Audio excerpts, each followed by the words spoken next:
এক গ্রামে একটি দুষ্টু কাক ছিল। সেই কাকের যন্ত্রণায় কোনো পশু পাখি ঠিক মতো ঘুমাতে পারত না। তাকে নিয়ে অনেক বিরক্ত বোধ করত।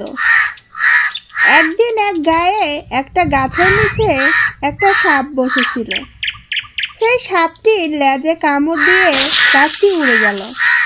এতে সাপটি অনেক বিরক্ত বোধ হলো। আহা কি আনন্দ আকাশে বাতাসে, আহ কেমন যে লাগছে, শরীরটা আমার ম্যাশ ম্যাশ করছে। আমি বরং কিছুটা হাঁটার পরে কোনো নীরব জায়গা পেলে শুয়ে একটু ঘুম পেড়ে নেব। আমার আজকে অনেক দুর্বল দুর্বল মনে হচ্ছে। শেয়ালটি কিছুক্ষণ পরে একটা গাছ পেল এবং সেই গাছের নিচে চুপটি করে শুয়ে পড়ল।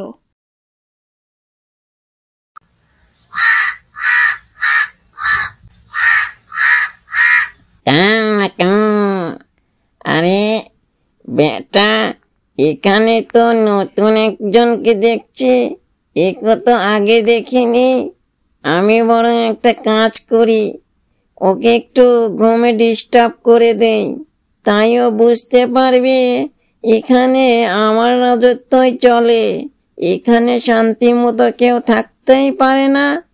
এরপর কাকটি দূর থেকে একটা পাথর নিয়ে উপর থেকে শিয়ালের গার উপরে ছুঁড়ে মারল। এতে শিয়ালটি তো আচমকাই উঠে বসে পড়ল। আরে কেড়ে কেড়ে কেই হতচ্ছাড়া আমার গায়ে ঢিল ছুঁড়ে মারলো? কাউকে তো খুঁজে পাচ্ছি না। কে? কার এত বড় সাহস আমার মতো পণ্ডিতের গায়ে ঢিল ছুঁড়ে মারে? যাক, কেউ নাই, আমি আবার বরং একটু ঘুমিয়ে নেই। এরপর শিয়ালটি আবারও শুয়ে পড়ল এবং কাকটি আবারও শিয়ালের গায়ে একটা পাথর ছুঁড়ে মারল এবং কাকটি এবারে কা কা করে উঠল। ক্যাঁ, ক্যাঁ, ক্যাঁ, ক্যাঁ। আরে এই হতচ্ছাড়া শিয়াল পণ্ডিত, আমি তোর গায়ে পাথর ছুঁড়ে মেরেছি, তুই কি করবি? এখানে আমার কথাই সর্বশেষ কথা। আমি কাউকে শান্তিতে থাকতে দেই না, বুঝলি? ওরে কাক, আমি কি তোর কোনো ক্ষতি করেছি? হ্যাঁ, তুই আমাকে চিনিস না। তুই আমাকে আজকে থেকে চিনবি। আমার সাথে লড়ার মতো ক্ষমতা তোর নেই। এরপর শিয়ালটি যেখানে শুয়ে পড়ে কাকটি গিয়ে তাকে সেখানেই বিরক্ত করে।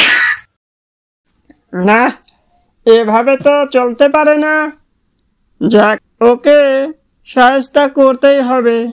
আমিও শিয়াল পণ্ডিত, আমিও কি ওর চেয়ে কম যাই? ও গাছে উড়ে বেড়ালে কি হবে? ওকে আমি ঠিক একটা উচিত জবাব দিয়েই দেব। ও কিভাবে এখানে বসবাস করে সেটা আজকে আমি দেখেই ছাড়বো। এরপর শিয়ালটি একটা বুদ্ধি করলো যে না, এভাবে আর থাকা যায় না। সে ভাবলো কাকটির বাসাটা খুঁজে পেতে হবে এবং সে কাকটির পিছু নিল। সে কাকটির পিছে পিছে যেতে যেতে দেখলো কাকটি তার বাসায় পৌঁছে গেছে এবং শিয়ালটি তার বাসা দেখে নিল। তারপরের দিন কাকের বাসার পাশেই একটা বাড়ি ছিল।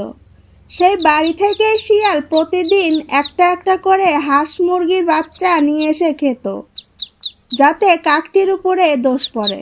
মানুষও এটাই ভেবে নিল কাকটি তাদের হাঁস মুরগির বাচ্চাগুলো খাচ্ছে। না না, এভাবে তো আর চলতে পারে না। হঠাৎ করে কোথা থেকে আমাদের এই হাঁস মুরগির বাচ্চাগুলো কে খেয়ে নিচ্ছে? নিশ্চয়ই এগুলো কাকেরই কারবার। আমাদেরকে এক্ষুনি কাকগুলোকে মারতে হবে। পুরো জঙ্গলে যদি আমরা কোনো কাক দেখি তাহলে কাকদেরকে অবশ্যই মেরে ফেলতে হবে।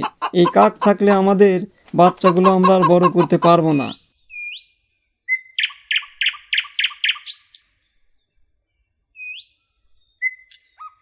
আরে কি হলো?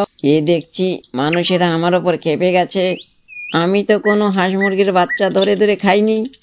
এটা কে করলো আমি তো বুঝতে পারছি না, কিন্তু মানুষেরা যেভাবে রেগে আছে, এ তো দেখছি আমাকে পেলেই মেরে ফেলবে। আমার জীবন তো এখন দেখছি বিপদের মুখে আছে, কি যে করি। এরপরে শিয়াল আবারও সেরকম কাজ শুরু করলো। সে আবারও মানুষদের হাঁস মুরগির বাচ্চাগুলো নিয়ে খেতে লাগলো এবং মানুষগুলো বিরক্ত হয়ে কাকের বাসাটা খুঁজে পেল এবং সেই বাসাটা ভেঙে দিল। কা কা, হায় হায়, কি হলো? আমার বাসা ভেঙে চোরমার করে ফেলেছে। আমাকে পেলে তো আমাকেও ফর্দা ফাই করে ফেলতো মানুষেরা। এখানে আর থাকা যাবে না, আমাকে পালাতেই হবে। পালাই পালাই। আরে ও দুষ্টু কাক, কোথায় পালাচ্ছিস? তুই না আমাকে বলেছিলি তুই সবচেয়ে বুদ্ধিমান? তুই তো শিয়াল পণ্ডিতের বুদ্ধি সম্পর্কে জানিস না। আমি তোর এমন হাল করলাম, তোকে দেখ গ্রাম ছাড়া করে দিলাম। আজ থেকে কখনো কারো ক্ষতি করবি না, এটা মনে রাখবি।